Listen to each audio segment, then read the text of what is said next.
Three, two, one. What's happening, guys? This is Logan Robinson from Here the Spear, presented to you by NoleGameDay.com. We are here live on a wonderful, fantastic Wednesday evening. And ladies and gentlemen, it is officially game week in Orlando. The Florida State Seminoles, number 8 in the country, take on Brian Kelly and the LSU Tigers, number 5 in the nation, for a primetime matchup Sunday night, Labor Day weekend, on ESPN. ESPN's number one broadcast team, Kirk Herbstreit, Chris Fowler calling the game, Holly Rowe on the sideline. Everything's just adding up to being a big time, fun, exciting weekend, and definitely Sunday night.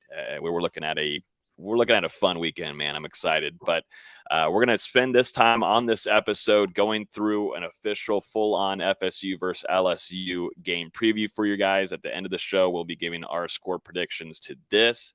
We're going to talk about Florida State's depth chart that got released earlier this week and give our thoughts on couple minor little changes here and there that might be an outlook further into the season. And then other than that, we're going to talk a big time LSU, as we've got our expert with us on this evening. But before we get started, as always, you listen to this podcast on iTunes, Google Play, Spotify. As always, if you're on YouTube right now, hit the like button, share it with your friends. Make sure that you're in the comments, too, while we ask during the time when we talk score predictions. Make sure you drop in your score predictions as well. We want to hear y'all's also. But with me this evening is Dustin Lewis, our editor-in-chief at NoleGameDay.com. And we've got Austin Veazey, our lead basketball writer at NG.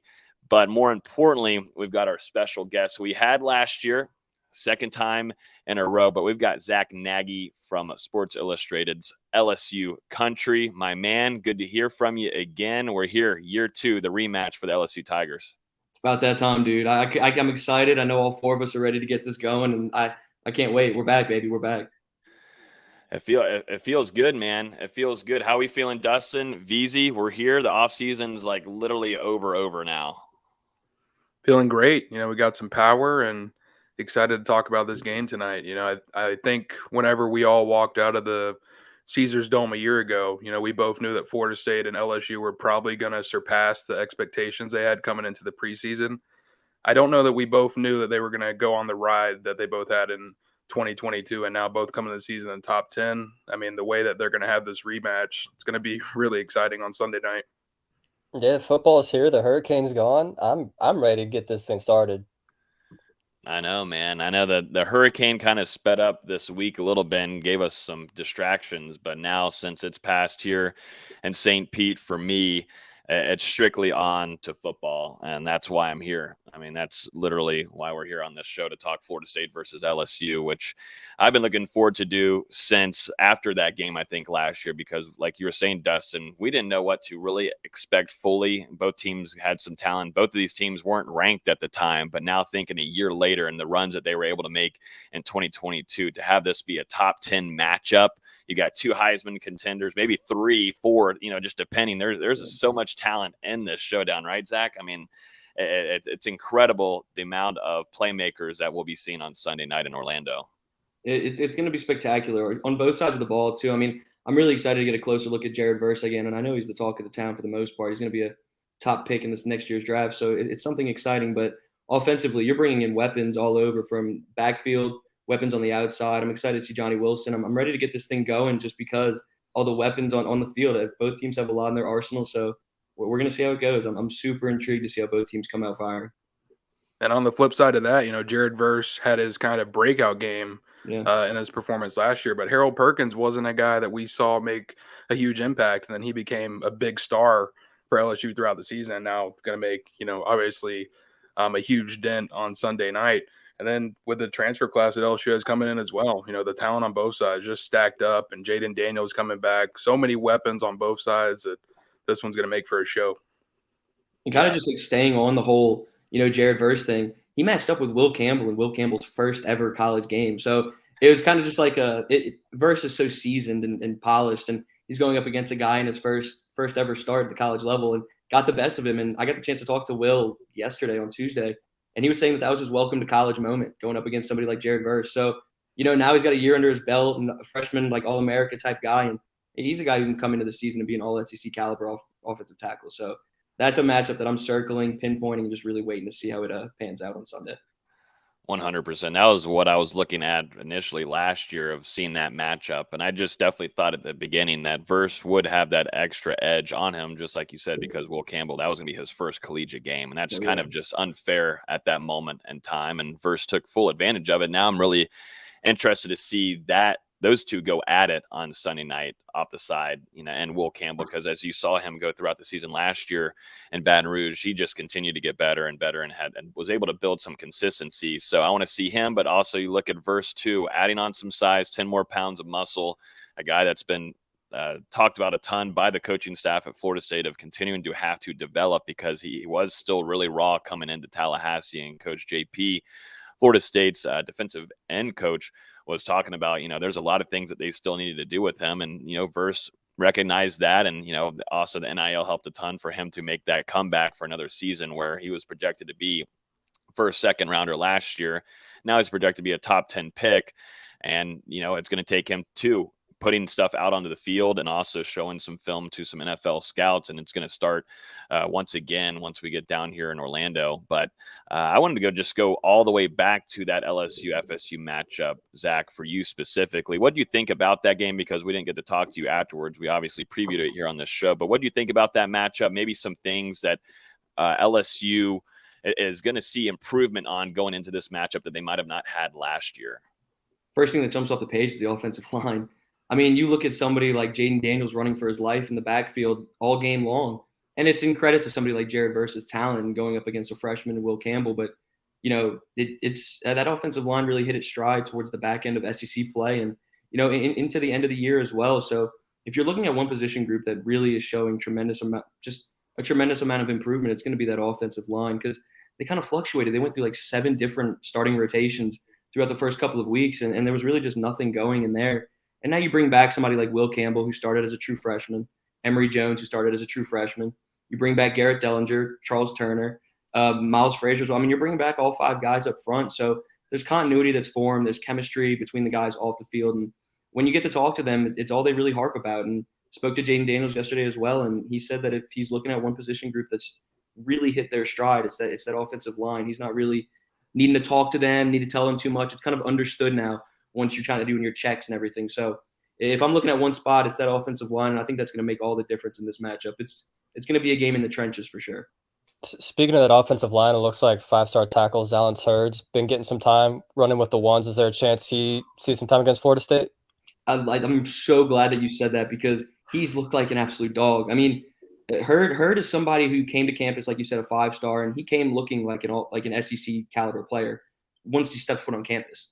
And somebody that, Brian Kelly was talking about how he wanted to see him develop once he got to campus, and he's really, really put on a ton of size. He came in campus over the summer, is basically what I'm trying to say. He wasn't an early enrollee, so he wanted to see how quickly he could adapt to the system, and he's really doing just that. And in our fall camp scrimmage, he took first team reps at right tackle, shifted Emory Jones, so the sophomore, over to right guard, and it's looked great. I think you're going to see him get on the field, with some first team reps, but I'm not quite sure he'll start. And if he does, then here we go, because now you have your offensive line for the future suiting up right now in 2023. That matchup too with the offensive line from LSU going against Florida State's defensive line is something that we'll be keeping a very close eye on, because right now, from what we're expecting, Florida State on their side is bringing so much talent there and experience, and bringing in some transfers too. Darrell Jackson not getting his waiver, the Miami transfer, but Braden Fisk alone, from Western Michigan, seems like he's going to be playing a pretty big impact in this game, being a projected starter here on the depth chart. A lot to like. I mean, Dustin, you see him at practice, and we saw him right off the bat whenever he arrived in Tallahassee, the size that he brings. But just to know, too, that, LSU's offensive line improving there is big time for Jayden Daniels and keeping him healthy throughout that game. What have you seen from Jayden Daniels, maybe from last year to this year? You were able to see him in spring camp and fall camp. What have you seen from him? Maybe just different things, who he's connecting with a lot, building some chemistry with, and also, working with that offensive line and improving there. Yeah, from a developmental standpoint, it's really, his football IQ and pushing the ball vertically a little bit more. Last year, he was running for his life and trying to make the hero ball play for, the first half of the season. And it resulted in some really unfortunate plays for this team and really set them back at times, especially in that Florida State game. And now kind of fast forward to this season, or this year really, because we're about to obviously do the season opener. It's really kind of just been a thing where he's making the smart read, the smart pass, and doing more intermediate throws. It's not necessarily just short checkdowns or screens. And I think that's something that's going to allow this offense to open up in just a massive way.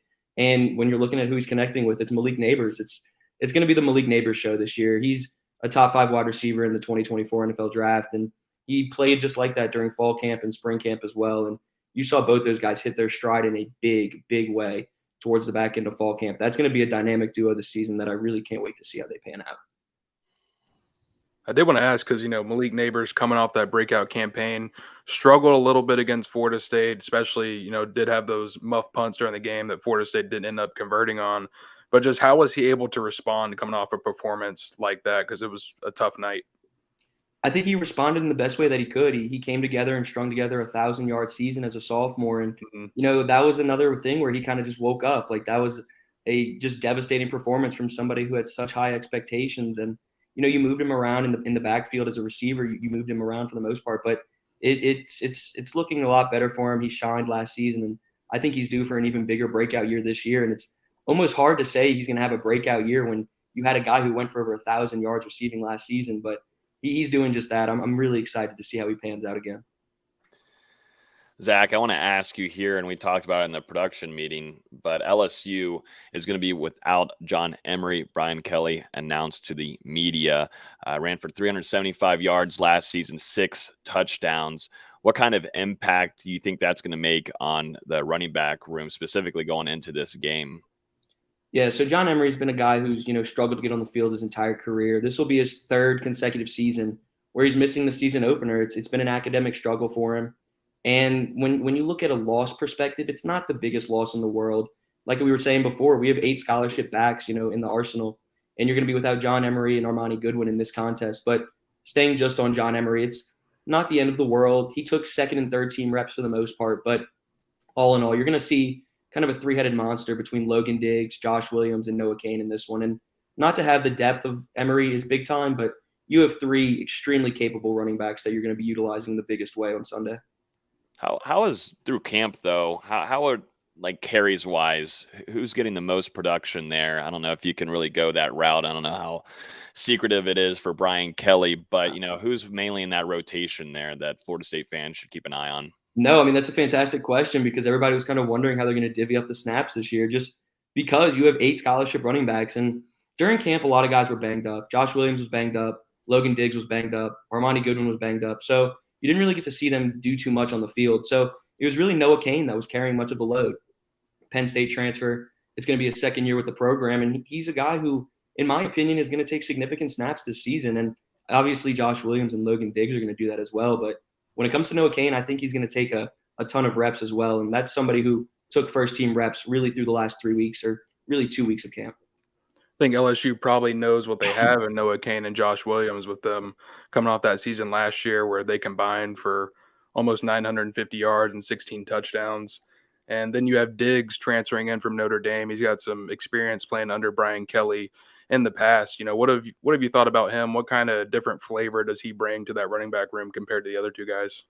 I think different flavor is just as well said as it could be. He's not a traditional back. He can catch the ball out of the backfield, turn upfield, and twitchy, quick running back. He's somebody who can do a lot of different things for you. And I've been very impressed with the small sample size we had because, like I said, he didn't really practice too much the final, let's say, 6-7 days of practice that we got to see. But from what we did get to see, it's been very impressive. And I think very highly of Logan Diggs. I can't wait to see what he does for this team this season. And him and running backs coach Frank Wilson have worked side by side. So I expect him to take on a big role. As we know, LSU is going to be without one of their star defensive players, and that's going to be Mason Smith. We saw him last year in New Orleans, and with just extremely unfortunate event there where he went down after a play and wasn't able to make an impact throughout the rest of the game at all. He was not able to play, but now he comes in and you're hoping that you would get to see him and, Florida State go at it with him. But then again, it gets suspended here. Who's going to be someone that's going to have to step up on the back end? Is this a major hit for LSU, or is there someone else that maybe that we're not thinking of that could step up in this role and do what Mason could potentially bring to the table? I could take it 2 ways. Mason's been banged up for the most part during camp. He's been battling a sprained ankle. So Jacobian Guillory's been filling in his spot running with the 1st team. Mason doesn't have that many reps under his belt. He's only played in 10 games. He didn't really have the offseason too much this offseason as well. So, Jacoby and Giller has been the guy who's been running with that first team defensive line unit alongside Mekhi Wingo. So that's your guy who's going to fill in on Sunday. And it's a tremendous loss. I mean, there's really no way to go about it. He's one of the top defensive linemen in the country. He's a guy that NFL scouts were looking at in a big way. So it's a huge loss. And when you look at a secondary that's pretty shaky, you're banking on getting to the quarterback. So it's a big loss. There's a question in here from Nick on Facebook, and interested to get your take on it as well. But he's saying, I think LSU isn't even considering banning the run. We'll see them making a point with it early on in the game. Even with Emory being out and this, do you think, what do you think is going to be the play style for Brian Kelly and Jayden Daniels on offense throughout Sunday night? Are they going to try to maybe push on the ground for a little bit early on and go air? Or do you think it could be opposite and start shooting right away? I think it's all about getting a balanced attack established early in the season, and it's going to start on Sunday. Try to divvy it up the best way you can there. Josh Williams proved himself last season, so it's going to be exciting to see him get some reps under his belt, but it's going to be all about a balanced attack. I don't think you're going to see too much of one thing, whether it's passing or rushing. I think this team's looking towards a balanced attack for the most part, and you're going to see that on Sunday night. Obviously, Florida State is going to be moving Jared Verse around a ton to try and create some success against that more experienced offensive line. And then on the flip side for LSU, it seems like Harold Perkins is going to continue to be the star of the show. What can you tell us about his rise last year, and then where we should expect to see him lining up, which I assume is everywhere on Sunday night? Yeah, it was a meteoric rise for Harold Perkins last season. I mean, what he did on the field was just unheard of for a true freshman. And you can kind of look at it as one of the best true freshman seasons of all time for LSU. There's a handful of guys in that conversation, but what he did, against Arkansas specifically is just completely unheard of. So when you're looking at where he's going to be lining up this season, defensive coordinator Matt House has been wanting him at that inside linebacker role in a big, big way. That's really what they're circling and pinpointing for him, but you're going to have to account for him on every single snap. You'll see him rush the passer as well. He'll be everywhere. He's as versatile of an athlete as there is, but they're really harping on him working at that inside linebacker role because that's where he's going to be at the next level, as opposed to, a pass rush specialist where he was kind of at last year. So it's going to be an inside linebacker role for him. And he'll also be, working on the outside as well and getting to the quarterback. Because, without Mason Smith, you have to kind of put an impact on Harold Perkins getting to the quarterback when you're down somebody of Smith's caliber. Yeah, and Sleeves kind of giving us the point here, talking about which matchups are y'all most excited to watch. I think that will be one of the matchups. Yeah. Jordan Travis versus Perkins. What can they do to contain Jordan Travis? Do you think, specifically from you, do you think they're going to have him spying Jordan Travis throughout that game? Because we've heard from a lot of teams, we've had on a lot of writers and guys from podcasts come on here and talk about the defensive game plan against Jordan Travis, and some of it's sort of worked, but not a whole ton. But Perkins, I think, just a talent-wise, watching him last year and watch his rise and continue to build experience, he's a special capable player of doing a lot of tasks. But you're going against, again, a Heisman candidate here with Jordan Travis, who we've known since the day one in Tallahassee. He can move his legs and he can move his feet, and Perkins is going to have a big test. But do you think that's specifically what the defense from LSU is going to try to do when we get down to the Camping World Stadium? Yeah, I think you're going to be seeing Harold Perkins spy Jordan Travis as well as he can, and that second level of defense is really solid. You brought in Oregon State transfer Omar Spates, and Spates is somebody that I think extremely high of. He was an all-conference guy in the Pac-12, and I've really been impressed with what he's done at the second level alongside Perkins. So you'll see both of them kind of spy Jordan Travis a little bit, but that's going to be Harold Perkins' duty, is to contain him, not necessarily keep him in the pocket, but try to limit his legs as much as he can, because Jordan Travis is just so damn dynamic, man. He is a true talent. I'd be lying if I said anything otherwise. That's a Heisman candidate, and I know I'm an LSU guy right here, but you got to give credit where it's due. And Jordan Travis he's that dude. So you're going to see Perkins spy him as best as he can, and try to contain him. You can't stop him, but you're going to have to contain him as best you can. And that's a matchup that everybody's going to be circling and pinpointing come Sunday night. There's a ton of talent on both sides of this game. Florida State bringing back a top 10 offense, a ton of production back on defense, and a really good transfer class as well. Looking at it from the LSU perspective, when you look at Florida State's offense or Florida State's defense, maybe where's the biggest concern for the Tigers on Sunday night? Man, it's the LSU secondary, and it's a work in progress here. It's an all fresh-faced unit. You brought in a bunch of transfers. Southeastern Louisiana transfer Zy Alexander is going to serve as your cornerback 1. Syracuse transfer Deuce Chestnut will probably serve as your cornerback 2, unless they put Sage Ryan in at corner on the other boundary side.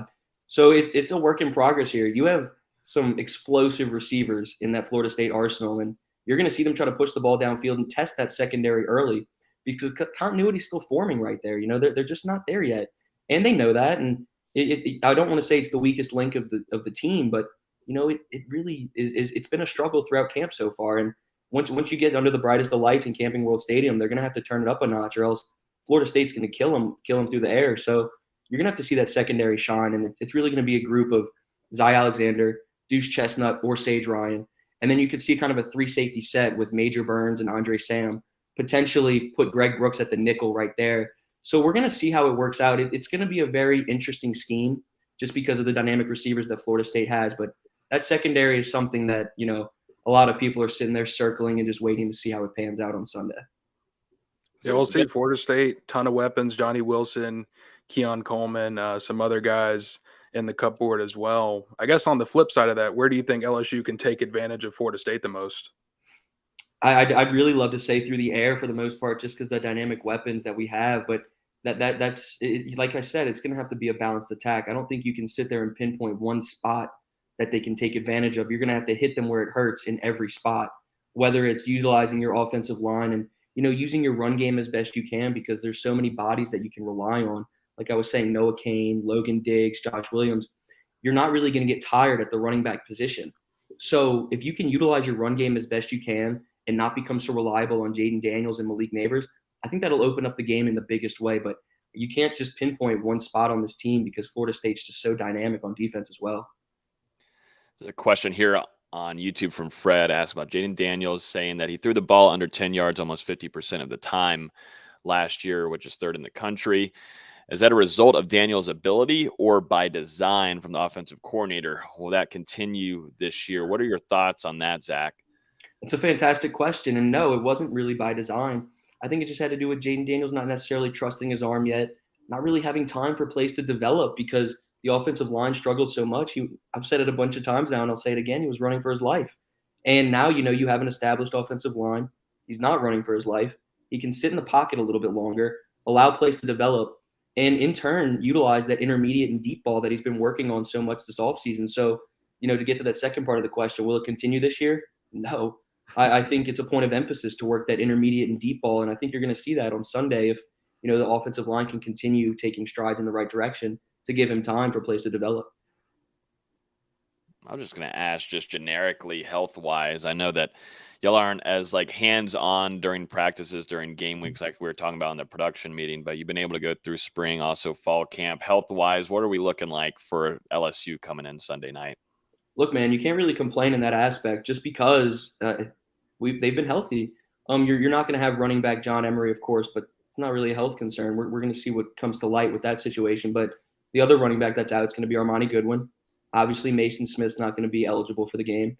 And those are your guys that aren't really going to be available come Sunday night. But, you're pretty much going to be healthy, and they've been very fortunate in that regard. With the way this game went down last year, I think we've got to talk about special teams a little bit. How's the kicking unit looking so far? Does Malik Neighbors still return punts, or how's that situation going? Just your overall thoughts from watching them operate through the preseason, because I have to imagine, it's a huge focus after last year. Yeah, fantastic question, and that's been a point of emphasis since the spring. I'm going to kind of start off with the return game. Struggle last season, man. That was brutal to watch. Just muff after muff. I think we were talking in a press conference the other day. I think we only had 58 return yards total on the season or something. So, I mean, just diabolical how horrible it was in that regard. So, fast forward to this season, you brought in Alabama transfer Aaron Anderson. He is going to be your primary return specialist as a punt returner and on kick returns, and he's fantastic. And he was phenomenal in high school out of Edna Carr in New Orleans, and he's somebody he's a game changer.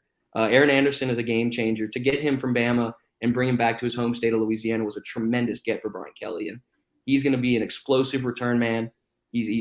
Whether it's kick return or punt return, he's going to be fantastic. And another guy that they're looking to see take on a major role is freshman running back Caleb Jackson.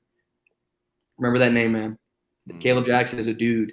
I really think highly of him. I think he's going to be a superstar in the future, and he's going to be kind of the off-ball return man this season. But look for him to be a huge piece to this special teams unit moving forward. And then your other part of the question was the kicking game. And Damian Ramos is going to be your starting kicker. And, he's improved. He's taken strides in the right direction. We talked to him last week, and he's confident, composed, and I think he's ready to, turn the page and, get ready for this season and take a stride in the right direction. It's only preseason rankings, but yeah. I always wonder too, coming on to, the opposing reporter, do you think LSU is worthy of that number 5 ranking, or would you rather have seen them kind of grow into that ranking in 2023? Or do you think there's a ton of pressure on Brian Kelly going into a second season with that? Again, ranking? I don't know how many times I have to say it. Another fantastic question, dude. Like, last season they didn't really have any pressure because they were the underdog. They were the underdog. There was nobody really on them expecting these high expectations, and they shined because of that. They took advantage of being the underdog for the most part. And now fast forward to this season, you're a top 5 team, and it's kind of like a college football playoff or bust mentality for a lot of people. I wouldn't say that's necessarily my opinion, but you're expected to take that next step this season, and pressure's a good thing, and it's something that I think this team's going to thrive with. And talked to Will Campbell and Jayden Daniels yesterday, and they're not really looking at it as, pressure. They're just looking at going 1-0 each week, taking it game in and game out. But it's very exciting to see them top 5. And I think they have the weapons that they got via the transfer portal, returning talent offensively. It's a deserving spot for them. I really hope that they can continue, going on this positive trajectory because, they're just hitting their stride. I'm really excited to see how this offense does this year. I don't think we really talked about it as much, but FSU, LSU could see each other in the postseason. If these teams are able to give a good show for us on Sunday night, close game, and then do what they need to do in their conference and get through their conference finals, then there could be a potential rematch in this postseason, which would be super fun. And obviously us would be able to preview another game here, number 3 between us as a crew. But that's the potential that both teams have at this moment, the way that LSU was able to finish off the season. And I think too, the rankings where they're at, I think FSU on their side is also not used to this pressure. They're used to it on the opposite side of things. So I think that's something that's going to be a test for Florida State. But having leadership there and having your quarterback come back, your starting running back, a lot of leaders on defense as well, and obviously having your coaching staff come back along with Mike Norvell, a lot of accountability, and a lot of that has helped a ton in that locker room specifically to maybe build some maturity and limit mistakes a ton, and that's going to help a ton for both programs going through this 2023 year. And there's just a lot of pressure on both squads going into this game, and it's funny that it's just going to be a prime time only game on for the night, Labor Day weekend. That's just kind of how at least Florida State fans are used to at this point. Yeah, and that's just kind of how the cookie's crumbling this year. And it's going to be an exciting thing just because we were talking to Jayden and them yesterday, and it's not necessarily a revenge game for them, and they're not going to come out and say that, but this is just about as big as it gets for both programs, just because no matter how the first week goes, there's a chance to run the table for both programs. Florida State has the chance to go out and win the ACC. LSU has a chance to win the SEC. There's a chance for them to meet in the postseason, like you were saying, if they play their cards right. And this is kind of just like the appetizer of the season. There's a chance for this to get even more special, come January, that late December mark. So it's going to get very intriguing for the most part with both these programs that have just so much upside. I don't want to keep you on here for too long, but I've only got 2 questions left. The last one being your score prediction. But what do you think are the keys to LSU and Tigers coming down here, not getting the win in New Orleans? That was kind of, I guess, your home crowd. But, Florida State also showed up. The fan base did a great job over there, but expecting for LSU to travel nicely over down to Orlando as well this season. But what do you think the keys are for LSU, Jayden Daniels, to start off 1-0 and try to beat the Florida State Seminoles Sunday night? Yeah, if I could pick 3 of them, it's win in the trenches. You have to contain Jared Verse. Like I said about Jordan Travis, you will not be able to stop Jared Verse. You just have to contain him as best you can. And if you can see Will Campbell can hold that matchup, hold his own right there, I think, winning that side of the ball is going to be just a huge, huge spot for this team. If Will Campbell has to contain Jared Verse, you have to win in the trenches, or, it's going to be another tough task like it was last season with Jayden Daniels, being really hasty in his decisions and not quite getting through all of his reads. So that's one. It's going to be win the trenches. And then second one is going to be, can Jayden Daniels, utilize the intermediate ball? Can he continue to take advances and take strides in the right direction and utilize Malik Neighbors' skill set? Because the receivers that you have, you're going to see Malik Neighbors, Brian Thomas Jr., and Kyron Lacey as your 3 starting guys. So utilize your weapons as best you can right there, because they're more than capable of holding it down if you need them to. So push the ball downfield with Jayden Daniels, utilize the intermediate passes. And then my third one would be, can the secondary contain the wide receivers that Florida State has? You have to slow down Johnny Wilson. You have to slow down the guys that they have. I'm a big fan of Keon Coleman. I didn't really get to ask you guys too much about Keon, but I know that he's a severe talent. I'd love to get you guys' thoughts on him. But, you have to stop those receivers that they have. And it's going to start in the secondary. This is the first big test. So, win in the trenches, see Jayden Daniels push the ball downfield a little bit more, and then dominate in the secondary as best you can, because it's a tough task for week 1. But those are the 3 things that I'm kind of circling on Sunday. Keon Coleman is definitely a freak. Looks like your prototypical NFL wide receiver out there. 6'4", 215 pounds, very athletic, very built out. A guy you can tell he's been in college for 3 years. But what's really impressed me about him is he's coming to Florida State and he's willing to listen. Whenever there's a play that goes wrong or a miscommunication, you'll see him and Jordan Travis and Johnny Wilson all kind of like getting around with each other and talking about it. He'll go over and have conversations with Norvell about the timing of certain plays or routes. So it's been very impressive to see the mental aspect of his game as much as the physical freak that he is on the field. But I'll give you one more before Logan gets to the score prediction. We've talked about the stars for LSU, Jayden Daniels, Malik Neighbors, Harold Perkins. Who's a guy that maybe we haven't talked about yet, or someone who's flying under the radar that needs to have a big performance on Sunday night to help LSU if they want to win this one? It's a guy who kind of served as your starting running back last season once Armani Goodwin went down with an injury, but it's going to be Josh Williams, and you'll see him take significant snaps. He's going to probably be your starting running back. If not the starter, will take, big time snaps. You need to see him pick up blitzes. You need to see him be more than, a power back. You need to see him be able to read the defense, be smart, utilize his IQ, because he's as smart of a running back as there is in the country. And he's a guy who went from walk-on to scholarship. He's kind of had your Cinderella story right there. So, he came back for a 5th year, and I think in order for this team to take that next step against Florida State this year, he's going to have to play as best as he can, and he's going to have to be able to pick up the defense and pick up a couple blocks and move from there. So offensively, that's what I'm looking at. And then on defense, it's Omar Spates, the linebacker that's going to be alongside Harold Perkins. He has to shine. He's an older guy. He's a senior, and he's going to have to play like that. He's been a leader in the locker room. So in order for this team to, kind of get to that next level and get over the hump and beat Florida State this year, on offense, you need Josh Williams to be able to pick up defense, pick up blocks, and do what he can on that end. And then on defense, you need Omar Spates to shine and be the leader that this defense needs, because a lot of fresh faces, and he's going to have to keep them composed in such a game with big, bright lights. So Omar Spates is going to have to ball out on Sunday. I'll tell you that much, dude.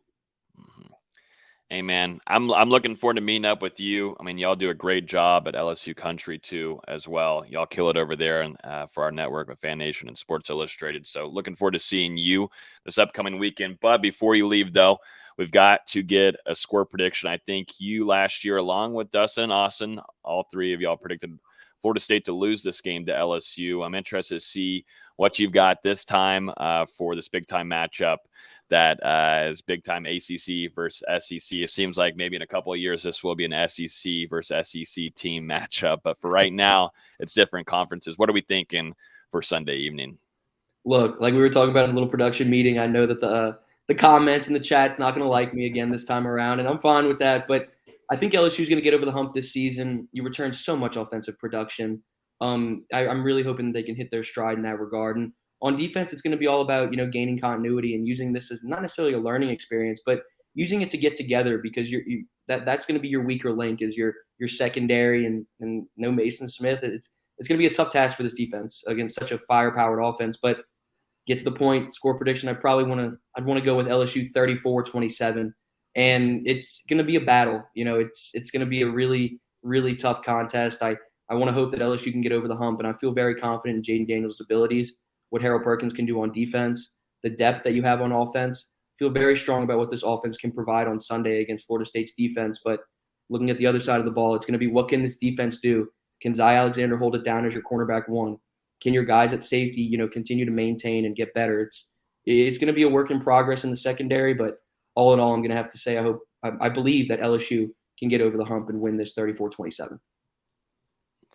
Okay. I like it. We'll see. We'll be up there in the press box together, so we'll see each other post game nonetheless. Maybe we'll do a little instant reaction from both parties. That would actually be a pretty good pod to do afterwards.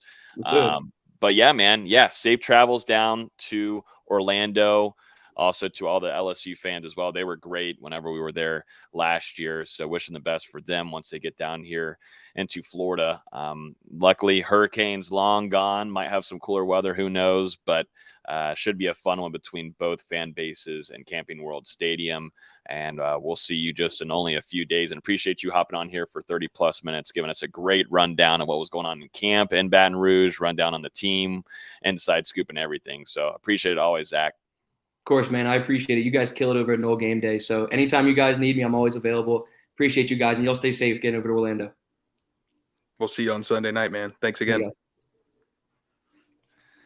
Sweet deal. So Zach from LSU Country joined us from Sports Illustrated's Fan Nation Network, our friends over there. They do a fantastic job. Looking forward to seeing him in the press box. Looking forward to seeing you, D-Lou, maybe VZ, potentially. Hopefully, maybe. Not looking like it. I'll be around. I won't be in the press box, but I'll be around. Maybe some tailgates. Who knows? Sometimes sneak you in. Yeah, sometimes run into some just trouble. Smuggle me in your backpack. We'll be fine. They're not listening to the show, right? We can just make like a fake credential or something. Yeah, we'll get an email about a couple hours from now. Please, we heard what happened on Here the Spear, no game day. We're gonna rip away one credential from you. No, but I'll be around. Tommy. I'll be saying hi to people. Yeah, absolutely, 100%. But yeah, Zach, great stuff as always. Predicting LSU to win, though. He's going to hold on to it like last year. We'll see if it happens again. We'll see what we predict, even though we did have our season preview last week. Is everybody going to hold on to FSU winning this one? We'll see. We got a little nervous afterwards. We all talked to each other in the production meeting after Florida State 12-0 season we predicted from all of us. We kind of just sat there and looked at each other like, what the hell is wrong with us? I even changed my mind. We did a staff season prediction, and I'm like, I know what I said on the podcast, but I have to just say 11-1. I don't know who the loss is going to be to, but he already flipped. Wow. I'm sorry. I felt bad after the podcast. I can't lie.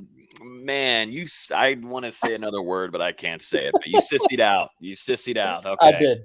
We had that show on Wednesday, and by Sunday, he had already flipped to one loss. Oh, yeah. Uh-huh. No. All right. Well, we ride, man. We ride together, Dustin. Don't leave out on me. I mean, it's published now, so no going back. I'm sticking with it.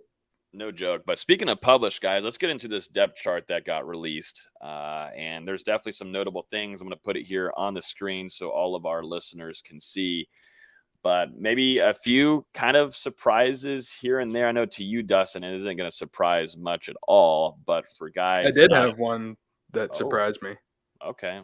Well, let's bring it up here, and you let us know what surprised you the most out of this. But I think for one of them, I mean, it's no joke here, but obviously Dustin Hill. Like, what are we doing here? Dustin Hill, as being someone that hasn't played football in over 2 years, is now listed as a co-starter at his position at the slot, right behind or right next to Winston Wright. And what's funny is that's less a surprise to me than Robert Scott being listed as the sole starter at left tackle. But we'll get into that after this. But, man, Dustin Hill, we've talked about him throughout the preseason. Coming in 2 years removed from high school football, really had no clue what to expect whenever he finally enrolled at Florida State in June. You know, I came on the show and was like, let's just temper our expectations here, let the kid get back into the swing of things. Well, looks like he never really missed a beat during this whole process. I mean, he's just jumped right into the mix and been making plays for Florida State, especially as camp has just continued to roll on and he's just gotten more into the offense, more continuity with the quarterbacks. I mean, it's really a daily thing where you've got Dustin Hill going out there and making at least one big play at practice. Then on the flip side of that, Winston Wright listed as a co-starter with Dustin Hill, another guy who we've talked about at length throughout the last couple of weeks. But I mean, man, he's really come on strong lately. You're starting to see Winston Wright string together these really promising practices out there taking hits, bouncing up, making some deep plays down the field. It was really me watching a kickoff drill at one point where he caught one and just exploded the open field. And I was like, okay, that's kind of the Winston Wright that we saw on film at West Virginia. And then he started doing it more and more consistently. And now, again, Winston Wright, someone where you can expect probably at least one big catch at practice downfield, whether it's in one-on-one, 7-on-7 team. So him and Dustin have both come along strong. And, I feel kind of comfortable with what Florida State's going on in that slot position. We actually got to hear from Winston Wright. He's really excited to make that debut on Sunday night against LSU. He's been waiting for this moment for a long time. No longer sporting the sleeve on that previously injured leg, and I think he's feeling as good as he's felt since he arrived in Tallahassee. Man, I love seeing Dustin Hill as a starter. 3 months ago, none of us even thought he existed, and here he is about to start game one against LSU in Orlando. It's awesome. I hope he gets the first score. Just him being from the state of Louisiana, in his first game, he's playing LSU. It's just that storybook moment of him being the first one to score. I think that'd be pretty cool. Netflix, they would already have the film ready. They'd be ready to go. They're licking their chops ready to get this one going in production if he were able to score while in Orlando against LSU, hometown team. It would be ridiculous. I think, too, just going to Winston Wright as well.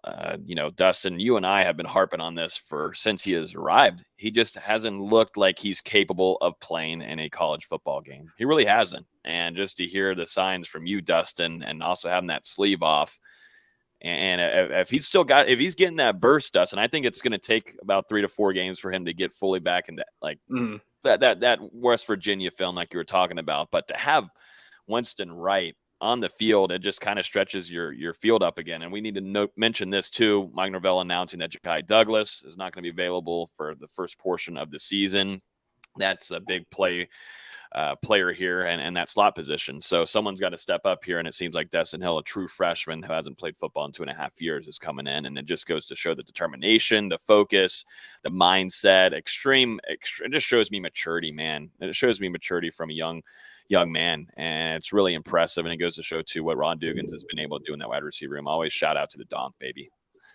I was initially slightly concerned with that slot receiver position. Once Ja'Kai suffered that injury, but I mean, man, those guys really stepped up in his absence. And as much talent as Florida State has on the outside, they're going to have some capable playmakers in the slot as well. And I mean, that doesn't even count with what we're going to see from the tight ends and the running backs in the receiving game. So the playmakers are still there, even though Ja'Kai Douglas is going to be out for a couple games. This is something that Florida State actually dealt with last year. Ja'Kai went down in the preseason, didn't come back until the 6th or 7th game of the year. He made his debut and actually scored a touchdown against it was Georgia Tech in that game for Florida State. So this is something they dealt with before. I actually think that they've got to be more comfortable with what they have in the slot going into this 2023 season than last year when Ja'Kai was injured. I'm looking at – sorry, go ahead, VZ. So we were concerned about the slot at the end of last season because you're losing Pokey Wilson, who, if you go back to that LSU game last year, he just made so many great plays. Obviously, some of those on the outside, but they didn't really have that smaller, deep threat guy. We didn't know how that was going to shake out. Winston Wright's finally healthy. Dustin Hill's in the picture now. And even, like you said, even with Ja'Kai out, you have to feel comfortable there. And I'm looking specifically to this matchup this upcoming weekend. LSU does not have game film in Florida State's system on offense on a lot of guys for Florida State. Dustin Hill, Winston Wright, Keon Coleman, Kyle Morlock, Jaheim Bell. Who else am I missing? I mean, some of your offensive linemen, but your playmakers specifically, you don't have any film. You have no fucking film to work off of. You really don't. Sorry for the cussing, but it's crazy. You have no film to work off of. What are you working off of? I mean, Jordan Travis, Trey Benson, Johnny Wilson, 3 players. What else are you working with? Toa Philly, Tron. Few games of Tron last year. Yeah. I mean, it's crazy, the offense that if it's in tune, of course, you got to hope that, it just depends on how they were going through practices and such. But if it's in tune, that's trouble. That's trouble for LSU's defense. But yeah, those stood out. And also seeing Hakeem too, on being one of these depth guys is big. A guy that kind of had a slower start in the spring, seemed to be coming along during fall camp. D-Lou, correct? Correct. Especially the last, 10 or so practices have really been his best days at Florida State so far. Like you said, struggled at times in the spring with his conditioning, has really gotten over that since preseason camp began, lost 10 pounds going into it, and has continued to work his way into shape. And you're slowly starting to see him hone in on the nuances of Florida State's offense and route running and, being a blocker in the running game. This wasn't something that he had to deal with a lot at the prep level. And now, really just getting into it. And you're still seeing that 5-star potential, that athleticism continues to pop up during Florida State's practices. So, yeah, it's a big sign for him to make that debut depth chart. And I'm not going to be surprised if we see him get some snaps on Sunday night. Here's your starting offensive line. Left tackle, Robert Scott Jr. You got Casey Roddick from Colorado coming in. Shout out to Prime. Maybe we'll need to talk about his comments that he made yesterday. But Casey Roddick, left guard. I mean, here the Spear alum, we mention, all these things that Prime likes to say off to the side. But yeah, Casey Roddick, left guard. Center, Maurice Smith, well-seasoned veteran there at the center position. Then Dimitri Emanuel or Darius Washington here at right guard, and then right tackle Jeremiah Byers, Bless Harris. Having Bless Harris back too is huge. I thought that he looked pretty good. Just seeing him in that first day of camp just looked the part, just how we had saw him whenever he first arrived in Tallahassee before that injury, Dustin.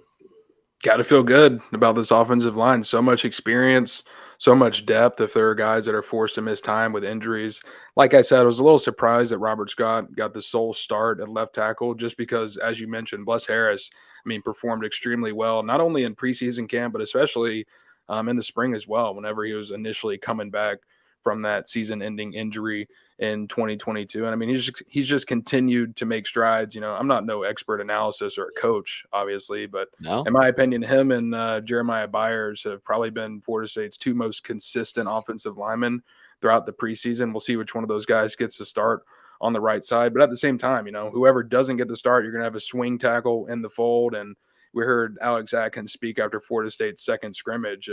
He said this is a unique situation where the Seminoles have more than 5 starters. And I definitely think when you look at it, this is exactly the type of scenario that he's talking about. Despite the starting 5, you're still going to have some guys working in and getting reps.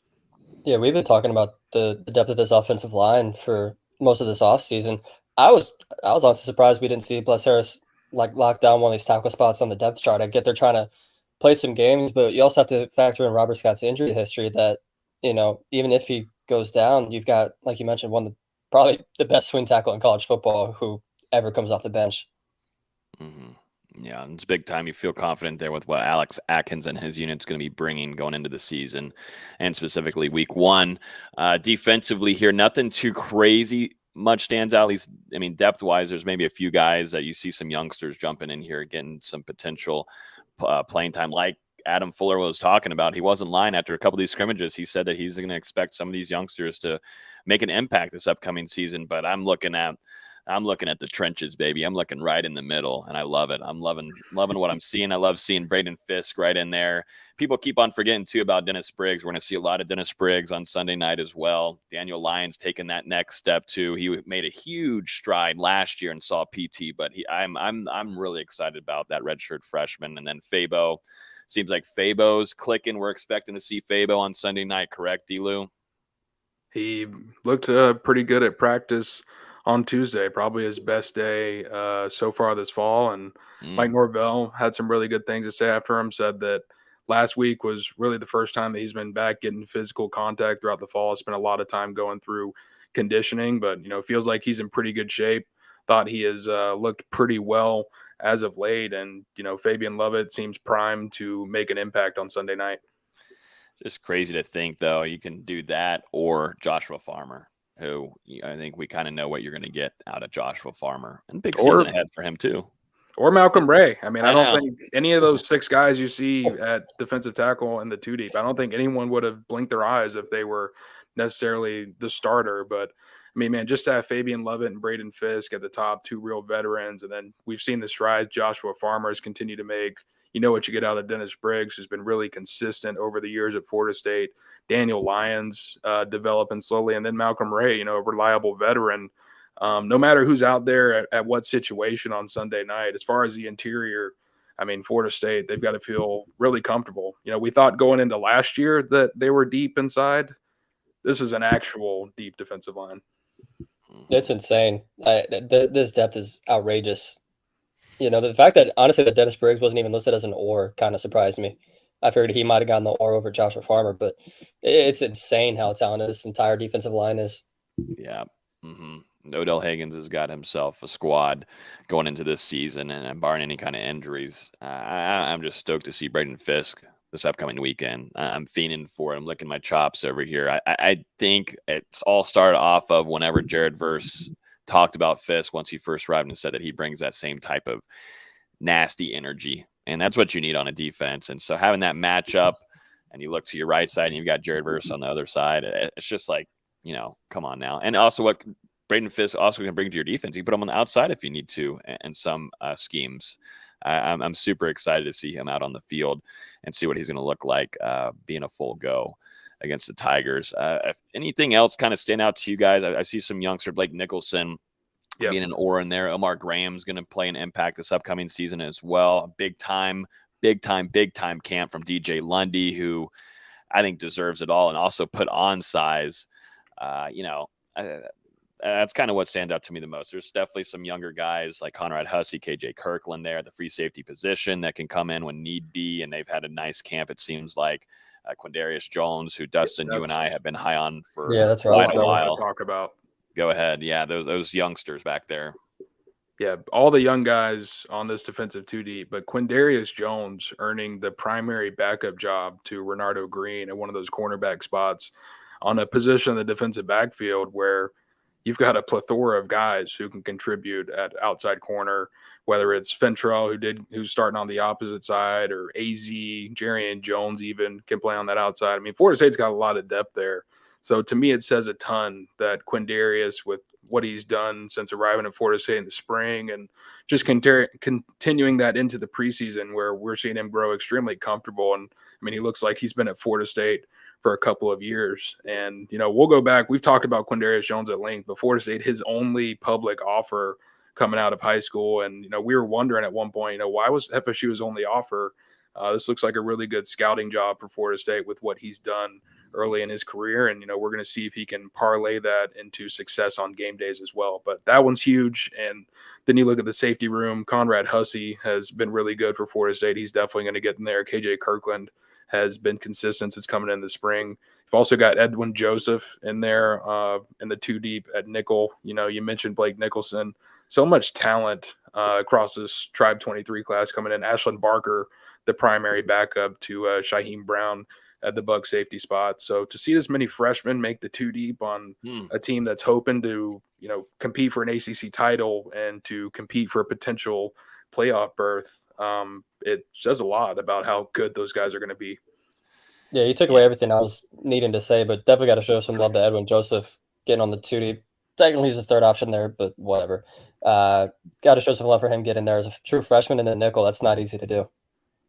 No, it goes to show too. First year coach Sertan, what he's been able to do developmental wise, and getting these guys on film, getting them dialed in and studying it. Just they put themselves in position since day one in fall camp. Then you go back to in the spring. I thought a lot of those guys were shining quite a bit, and you know, it just goes to show the consistency there. And you know, Florida State brought in the right coach for that position group, and I'm just more excited to see that on an actual game. I'm not at the point now where everything I'm just ready to see on Sunday night. That's how it is every year. But like now I'm like dripping with sweat. I'm waking up. I'm like dripping. Oozing out of my mouth. Like I'm just ready for like this matchup to happen because I think both teams are excited. LSU wants revenge and everything. But, you know, Florida State on the other end, man, they've kind of just reloaded and are kind of not looking past this. There's definitely this, they got to get this win, but there's a bigger, way more massive goal in mind. And, you know, I just like what the staff has been able to do, both offensively, defensively, and just to see some of these youngsters develop early is such a huge sign for 2024 and beyond, honestly.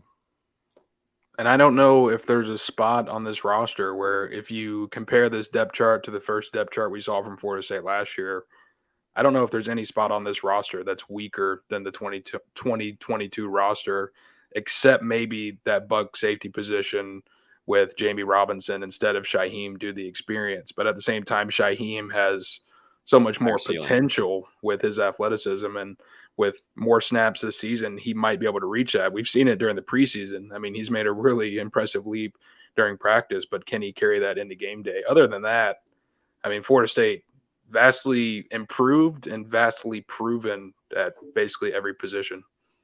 Mm-hmm. I want to note one last thing, though, before we move on. But Ryan Fitzgerald winning that kicking job there.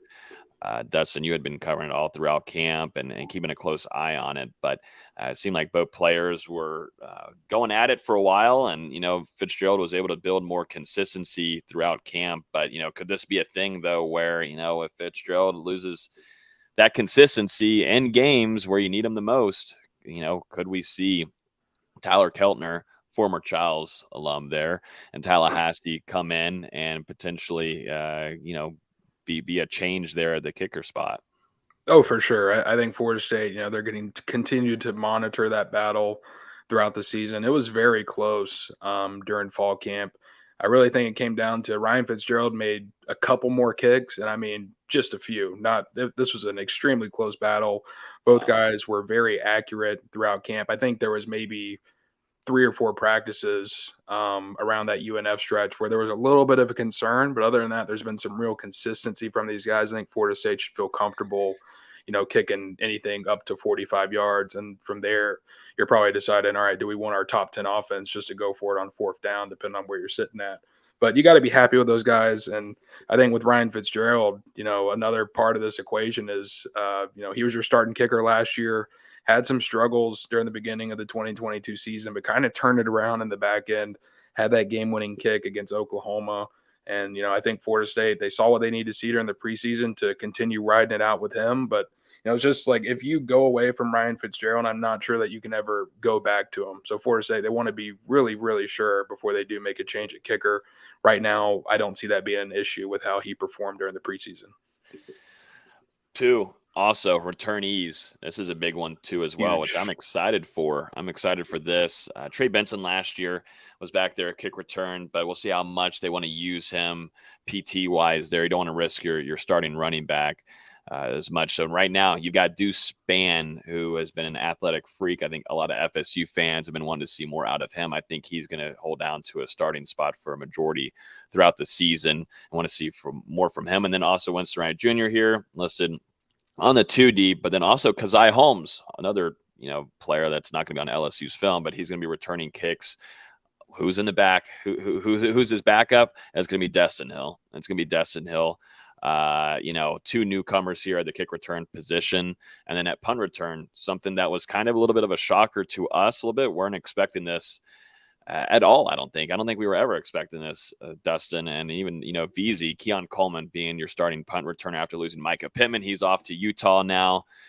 Micah Pittman brought a lot of reliability there. That's something Mike really, really presses on, his reliability and coming down with the ball and not muffing it. And then Lawrence Toafili is going to be your backup to Keon. But thoughts on the special teams? A lot of excitement. I love seeing Deuce Spann there. It goes back to what we talked about a couple weeks ago when he took that end around to the house for a long gain. You got to find a way to get Spann the ball in his hands, because while he's developing as a receiver, he's too good of an athlete to not have the ball. This is the perfect way to do it. Give him the ball on kickoffs. Let him get loose. Let him find a stride, really. Yeah. And it gives him some confidence too, honestly. Just get him on the field a little bit. Mm-hmm. Let Deuce get loose. I really like that one. And then also having Trey Benson, who was able to return a kickoff for a touchdown last year. Kaisea's looked pretty reliable during preseason camp for Florida State.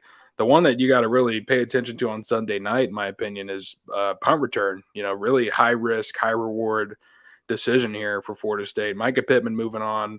No players on the roster that have returned a punt at the college level, and they decided to go with Keon Coleman, who's 6'4", 215 pounds, a little bit bigger than your typical punt returner. But at the same time, I mean, this guy is a freak athlete. During practices, he's really started to look more and more natural as a punt returner. And I mean, it just gives one of your best playmakers on the entire team another opportunity to make a big impact on the field for Florida State. So we'll see how that one works out. It's going to be huge as far as, this top 10 matchup against LSU. being his first game reps, it's going to be a really loud environment, a lot of anticipation going into Sunday night. And we saw what happened on the Tiger side last year with those 2 muff punts. So, I mean, once again, this game could very well come down to whichever team executes the best on special teams. And Florida State's going to need a clean night from Keon Coleman in his first game at that job. It's so unique seeing a bigger guy like Coleman back there. You're used to your Rashad Greens and your Micah Pittmans are a little bit smaller, a little bit slimmer, a little bit shiftier once they catch the ball. Seeing a guy that big back there is going to be a little different. Mm-hmm. It is. I know.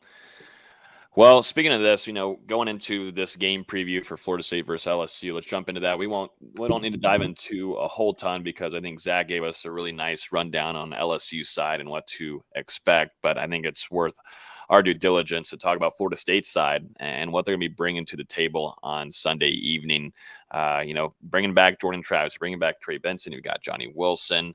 A lot of these newcomers from last year too, expected to make a big time run this upcoming season for this offense and also defensively, but specifically offense. I'm looking at Johnny Wilson too. A lot of players coming into this year like Trey Benson, who wasn't able to really find his footing in the LSU game. You go back and you saw Trayshawn Ward be able to go north outside of all the running backs in that room. You lose Trayshawn Ward, but you're hoping now that Trey Benson able to bust off that rust like we saw after about 3 or 4 games last year. He was able to find some success.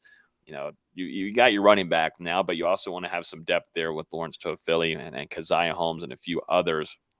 But you're losing some playmakers, specifically mainly Pokey Wilson, like you were saying, Austin. He changed the game literally against the LSU Tigers and was really reliable for Jordan Travis going deep. Someone's going to have to step up and take that role. But just broadly, what are y'all's thoughts about this game? Do we think it's going to be a close game, far off game? How are we feeling? I'm leaning close game early. As Zach was mentioning, there's a ton of playmakers on both sides of the ball, and this is the time to shine. Sunday night prime time. This is when those playmakers shine. I'm really curious to see how the running backs on both sides respond. It's not something we've really talked about so far, but Trey Benson had just 15 yards last year. Lawrence Toafili had just 9 yards. Noah Kane for LSU had just 23 yards, and then Josh Williams had just 2 yards. It was really the quarterbacks that carried the rush attack for the two teams last year. Can Trey Benson get going? Can Josh Williams get going for LSU? That's something that I think's kind of getting flown on the radar. Obviously, Florida State's got these towering wide receivers. You have 6'7" Johnny Wilson, 6'4" Coleman, 6'6" Kyle Morlock. There's huge targets that they're going to throw at.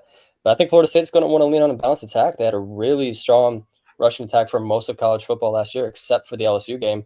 I think they're going to want to change that and set the tone in this game.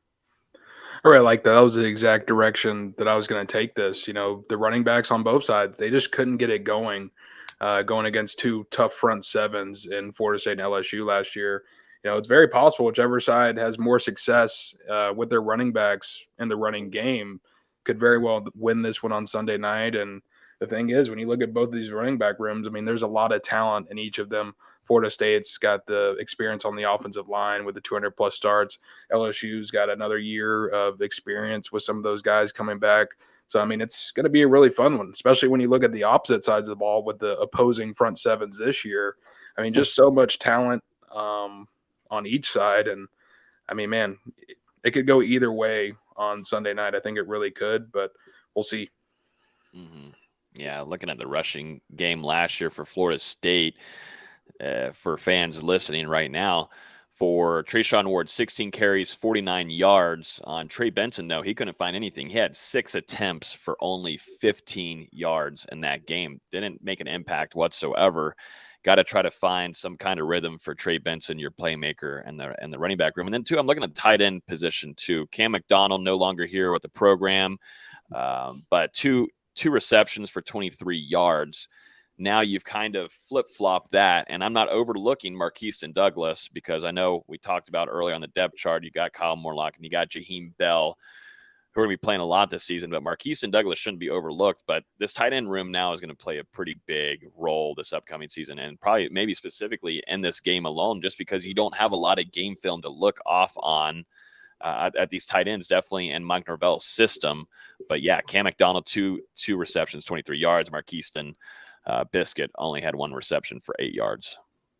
Going to be huge for Florida State. I mean, you've got 4 bona fide threats at tight end, and each of them bring a little something different to the offense. So, I mean, we're going to see all 4 of those guys, and I'm talking about Jaheim Bell, Kyle Borlock, Marquise Douglas, and Preston Daniel on Sunday night. They're all going to find themselves involved in that offensive rotation. I think Jaheim Bell and Kyle Morlock, could feasibly make some big plays against that LSU defense. And as far as Trey Benson, I do think we got to give some context to it. Only a second game back, only a second game at Florida State while still working his way back from that major knee injury that he suffered at Oregon. And that was really before that rise that we saw during the middle of the year and into the end of the year. Had a down performance against Oklahoma in the bowl game. But you've got to imagine this is one that he has circled on his calendar where he really wants to show a bounce back performance with how it went last season and then how his 2022 season ended as well. He's coming for that 1,000 yard mark. And there's something you just mentioned there, that how last year LSU was his second game. There's no week 0 for Florida State this year. There's no ramp up game to get ready for LSU to get the cylinders firing, get the engine going. This is game 1 for both teams, and does someone maybe come out a little slower because they're still used to the camp flow? They're not used to the game speed yet. It's something that I'm definitely watching out for. Yeah, and not only for the players, but also for the coaches as well. And I think it's huge, too, for Coach Surtain going through his first game, a collegiate side, and you're going against LSU's wide receiver core, as we know, has been able to produce some really serious talent throughout the years. And Brian Kelly always able to find some success there offensively. But, Jayden Daniels, they're going to have a good, they're going to have an interesting time. Surtain's job can be a lot easier if Odell Higgins and Coach JP are able to get over to Jayden Daniels. That's going to be something I'm going to watch. I think my biggest matchup that I'm keeping an eye on is Will Campbell and Jared Verse Part 2.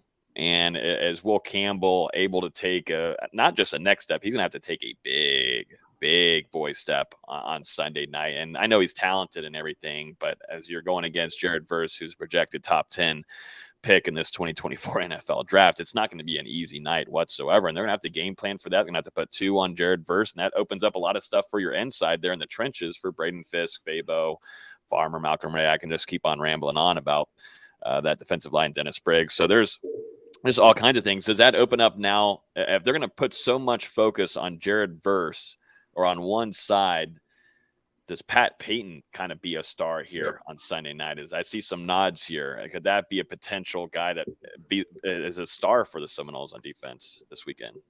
It's going to be one to watch. As you said, if someone's getting double teamed, that means someone else is going to have more of an opportunity to get to the rusher or get to the quarterback, depending on whatever situation you're in. You know what you have in the interior.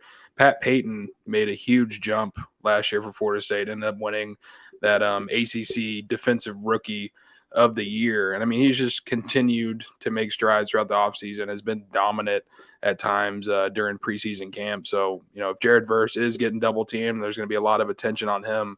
I think Pat Payton on the opposite side is someone you're looking to step up and have a potential breakout game against LSU.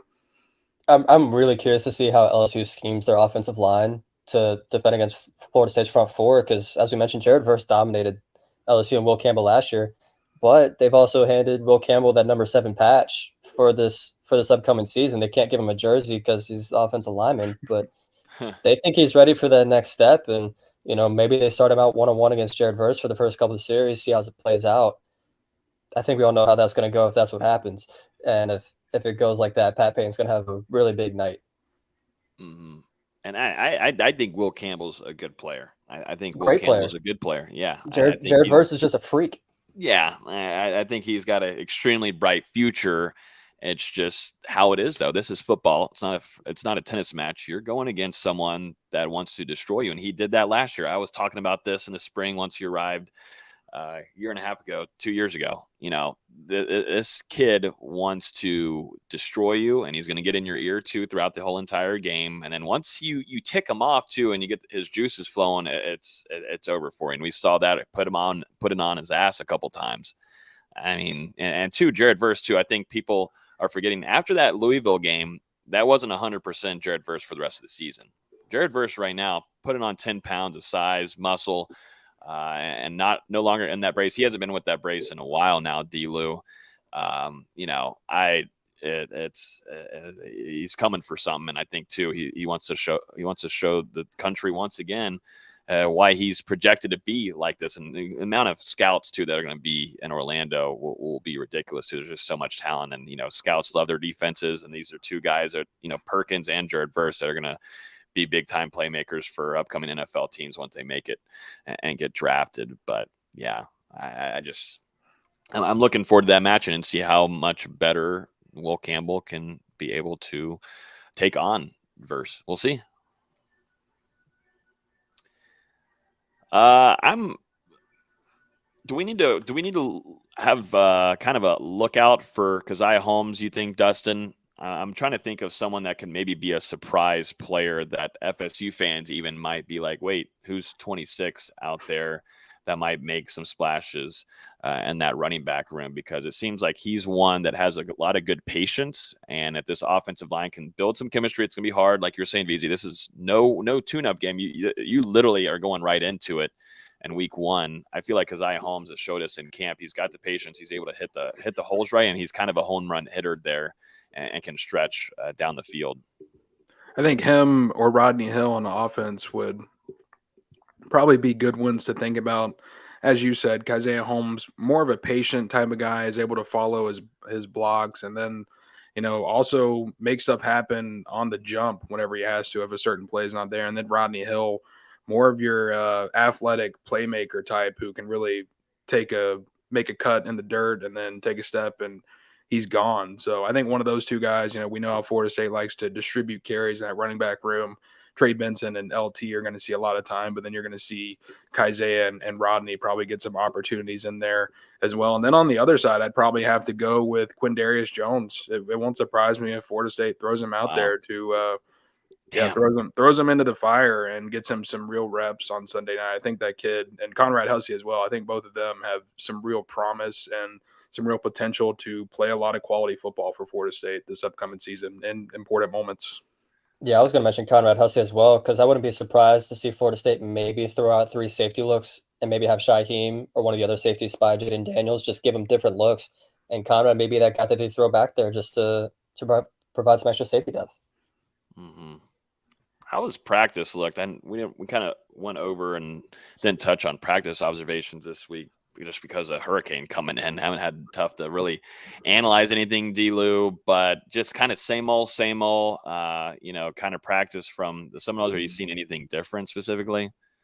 Yeah, it's a little different when you're going into game weeks because now you're kind of focused more on the team's preparation for the opponent than kind of focusing on the individuals necessarily. But I will say on Tuesday, Fabian Lovett, some absolutely dominant moments from him, which was another reason why when we talked about him earlier, I feel really confident about what he's going to be able to bring for Florida State on Sunday. As far as the rest of practice, pretty overall good day for Florida State. It's all Akeem Dent come away with an interception. But I thought, this was a day where you've got the hurricane coming in and you're 5 days away from kicking off your 2023 season.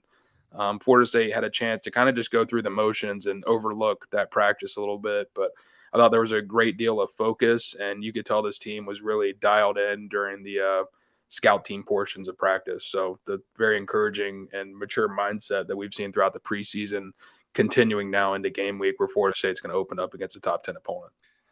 Just feels really business-like, and it's been that way since fall camp has begun, but I'd go all the way back to spring, and I'd still have it in my head when, Mike Norvell was telling us that they've been working since January. They've been prepared and making sure that they're building a team that's ready and focused going into this 2023 season, and having your star players return and have that experience. It helps you quite a bit and get that done, but Florida State, though, last year beating LSU off of a blocked extra point, 24-23.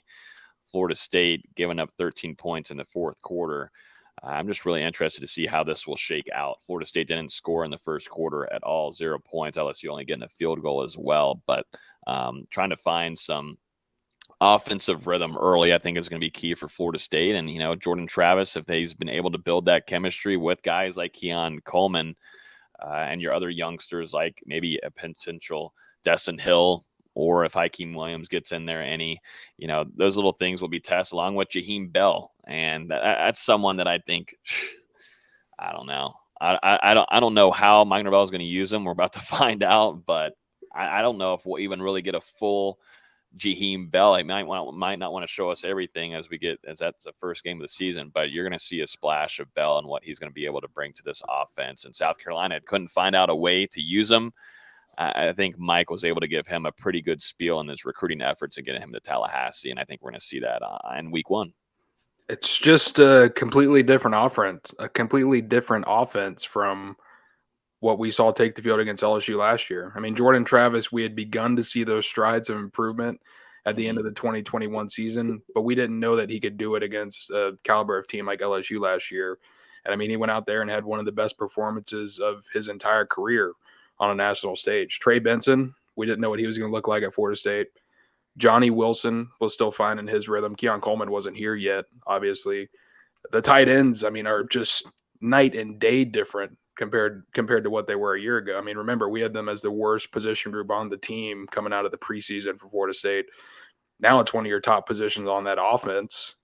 The offensive line is more proven, more depth, more experienced. So, I mean, just looking all over. And I mean, then you have other guys like Kentron, who, you're expecting more from now, and then the guys that you've got in the slot and Dustin Hill and Winston. So it's just completely different from where it was a year ago, even though there's a lot of the same faces there. These guys have now proven themselves. There's a lot more talent and depth on just about every position on that offense. There's a reason why we're expecting them to be one of the very best in the entire country. And why you and I predicted 12-0. Yeah. It's still scary to put in our heads, but VZ's laughing down here. Watch them go 12-0, and then you look like a total system. Listen, I hope so. I want to be wrong. Absolutely. I want to be on the good side of wrong. Well, gentlemen, is there anything else you want to bring up before we jump into score predictions? I feel like this was a pretty damn good show, kind of getting us prepared for what we're going to see on Sunday night. I feel like real quick, we've gone an hour and 17 minutes. We haven't mentioned LSU tight end Mason Taylor, who's a really, really good player, has a chance to be the second best tight end in the SEC behind Brock Bowers. Florida State's going to have to account for him for sure. Him and Malik Neighbors are absolutely their two best receiving threats. Yeah, no, they are. I was going to bring that up to Zach earlier. We just had so many things going at him. But yeah, Florida State has always kind of had these little fits here and there. They've always been able to lock down their playmaker at wide receiver, specifically sometimes also at running back position. But tight end sometimes usually leaks out there here and there and kind of gives them some fits. But that's why I'm looking at the well-experienced linebacker room, though. And that's going to take a lot of film work, and just having those veterans in there makes me feel, as an FSU fan, make me feel a little bit more secure there. Definitely DJ Lundy having more, having that improvement there in coverage, I think, too, is going to be a factor and play really well for them in case they want to give 46 some fits. I think he's gonna be able to stick hip to hip for the most part, because he just looks lean, man. I know he added on some pounds, but if he's able to go 3 downs this upcoming season, that's a lot. There's a lot to like about Lundy, and Adam Fuller has been extremely high, calling him the most improved linebacker on this team. I'm really looking at these quarterbacks. Last year Jordan Travis was under a ton of pressure from LSU, but he was able to get outside of the pocket and make some throws, and also make some plays with his legs to keep Florida State alive. And then also with Jayden Daniels, one of his best rushing games of the season to really power LSU during that second half and almost make the comeback. So, I mean, once again, going to be looking at the legs on Sunday night. Jordan Travis did not get sacked last year in this matchup against LSU. Did a really good job, the offensive line as well, of keeping him upright. And then on the flip side for Jayden Daniels, was able to break contain from Florida State's defensive ends and linebackers and get out there and help LSU stay ahead of the chains a couple of times. So that's going to be another huge aspect on Sunday night, and especially Florida State, defending Jordan Travis. Now LSU doesn't have BJ Ojulari. They don't have Ali Gay. Mason Smith is out. You are going to have Harold Perkins, who, is going to be a monster to handle, but you've got to like FSU's chances there. You've also got Markevius Wingo, though, who's getting the number 18. He's going to be pretty good for them. Mm-hmm. Yeah, there's a lot of playmakers. Just like Mac Daddy Donk is putting here in the comments. Quick note: Perkins did not play in this game last year too, and that's something that we are heavily keeping an eye on going into it. Zach giving us a good rundown of how Perkins has looked and everything. That's something that Mike Gravel they got to have a smart game plan for, and that's what makes it so much fun about this upcoming matchup. I was super excited about it last year, but for some reason even more excited for this one, just because of the storylines from both sides. So much talent. You're just, as a college football fan, you're fiending for something like this. So just to be in person for a top 10 matchup of this caliber, they'd be the hottest game of the weekend, no matter what, barring nothing else, man. This is the place to be as in Orlando if you like college football. So yeah, I'm set. I'm set for my score predictions, and I'm ready to start packing my bags. I'm ready to head down there, man. This hurricane crap's done. I had a beautiful sunset here. We're ready to rock, man. We're ready to rock. I'll go first, so we can start off or whatever kind of cycle we do throughout the season. But like we said in the season preview, I've got Florida State winning this game, specifically just off of, like you were saying, Dustin. I think Jordan Travis showed us his arm on what he was able to do last year. And that only developed even more specifically, too, after those losses that he had, and just got better and better with determination. That showed me a lot of signs going into next year if Florida State was able to keep Jordan Travis in Tallahassee. And so they did, along with too much talent returning from Florida State's system, and also experience on the outside coming in, both offensively, defensively.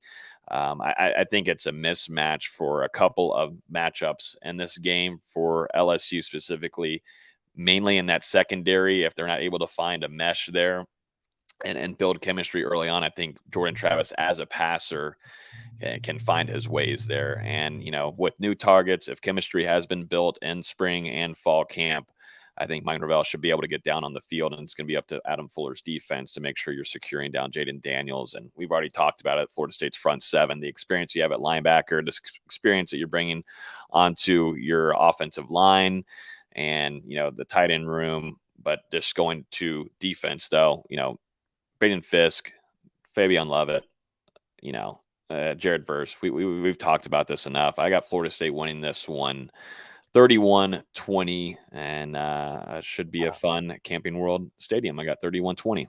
Wow, double digits. And make sure you double digits. Drop down make sure you drop down your score predictions too here on YouTube and Facebook as well. We want to bring these up on the screen so we can hold everyone on this show accountable. But who wants to go next? It's funny you would say that, Logan, because this game on Sunday night building up to be an absolutely epic matchup, a ton of talent on both sides. But Florida State, they just have so many guys coming back on both sides of the ball.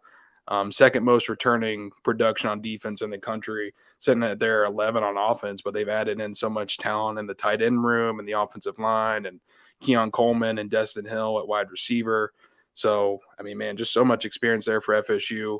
And then also, think back to this game last year. Florida State was leading 17-3 and also 24-10 in the second half. Also missed a fourth down conversion in the first half over in the red zone, I believe, inside the 10, and then also had a chance to ice the game late, but mishandled that toss, and LSU got it and went down and had their chance to tie everything up. So Florida State almost handled this game a season ago. And I just think with how much the Seminoles have proven themselves over last year with the amount of talent coming in through the transfer portal, you've got to feel good about Florida State going into this one. And Logan, we're going to continue holding hands here. I've got Florida State 31, LSU 20. Whoa! What is going on here? Holy crap! That's what I had coming in. So wow, we're really holding hands going into this season together, Dustin. Wow, unbelievable. We really are. Man, you guys aren't sharing a room in Orlando, right? No, I'm glad we aren't now, because holy smokes, I'm a little nervous about what could happen Saturday night before the game a little bit. Your wife won't be there either, Dustin, so that's a little alarming. I'm single, by the way. Anyways, let's keep moving on here to get PC's prediction. It's been exciting. I've taken over the game previews for football this year, so I've been doing a lot of research, getting the brain ready, seeing what to expect. I think this is going to be a shootout, honestly. I think both offenses are geared up. I think Jayden Daniels is ready to take that next step at LSU. But Florida State's loaded at wide receiver between Keon Coleman, Johnny Wilson, Dustin Hill, Winston Wright, Poitier. We could just keep going, plus the tight ends. I think that's going to be too much to overcome for a secondary that, while they're inexperienced in the system, they're also shorter. You've got Zy Alexander at 6'2". You got one safety that's 6'2". Everybody else is 6 foot and shorter, at least everyone that's expected to be a major contributor. I think that's just going to be too much for LSU to overcome. But I do think it's going to be a little bit closer. I got Florida State winning 37-31. Okay. All right. So we're all in single digits, huh? It's going to be a tight one. Well, I said single digits. Y'all said double. What are you? Yeah. Your math is not. What do you think? 31 I'm 11. to 20. Yeah, I'm 11. I'm 11 digits. Yeah, math I haven't taken in a while, guys. I have not done that. But yeah, so we're all predicting Florida State to come away with the win. All right. Hey, now y'all riding with me. Y'all weren't with me last year. Come join me, baby. It's going to feel hopefully delicious. I don't know, when we do our post-game show on the field afterwards, I'm hoping that we're right about this one. But well, y'all will be on the field. I'll be probably in my car. Yeah. We're either going to be happy or we're going to have to crack an egg on our faces. So, and then go to and then probably tuck each other into the bed at the hotel when we go back and drink I don't a know lot. about that part. But yeah, if you're on YouTube right now, we got 48 likes, 175 people watching on YouTube alone. But hit that like button before you bounce out. If you want Florida State to win the game, hit the like button.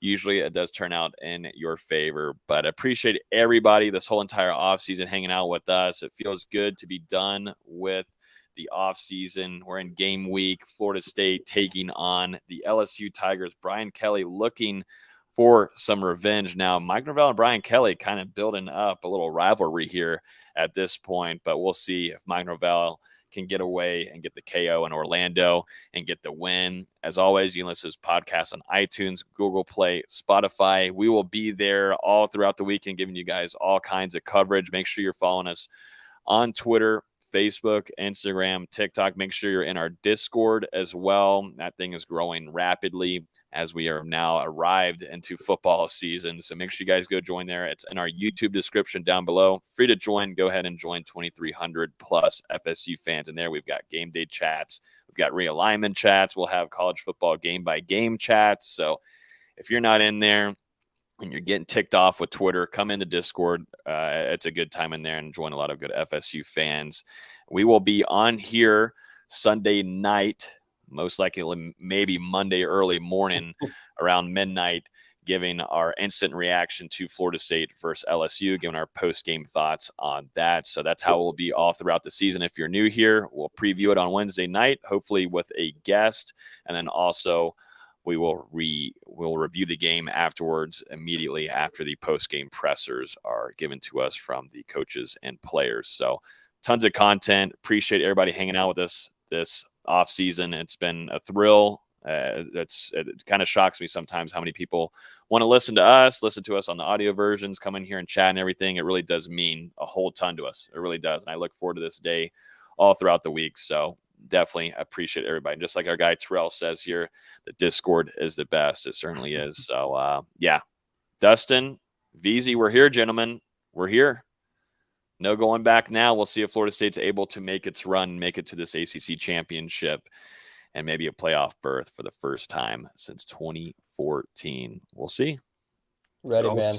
It all starts now. And I will say, Nick mentioned it way earlier in the show.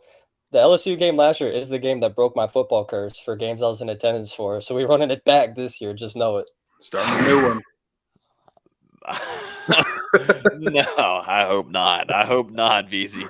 I hope it does stay and we build some consistency here. Listen, yes, we do need that. Listen, we're 1-0. I didn't go to any of the football games last year, I don't think, unless I'm missing one. No, I don't think so. You didn't make it. Yeah, you didn't come to the bowl game. Nope. So yeah, we'll see. But yeah, appreciate everybody. Y'all have a great rest of y'all's week and safe travels down to Orlando. If you see one of us, make sure you say what's up. Don't be shy. And yeah, we'll see you down there in Orlando. Peace.